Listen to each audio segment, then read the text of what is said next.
Once upon a time, Buddha approached his disciples with a silk handkerchief. Knotting it 5 times, he queried, "Is this the same handkerchief I brought or a different one?"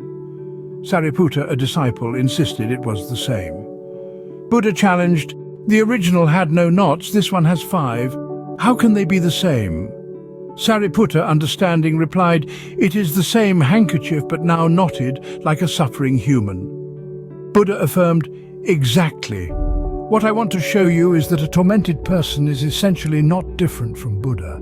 I'm just a knotless handkerchief. You are a handkerchief with 5 knots.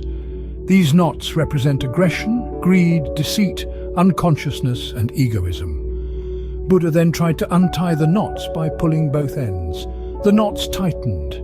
A disciple exclaimed, "What are you doing? The knots will never untie this way. They've become smaller, almost impossible to untie." Buddha retorted, "Oh, you understand this handkerchief so well. Why can't you understand yourselves? You tighten your own knots, making them smaller and tighter." Buddha asked, "Who can tell me how to untie these knots?"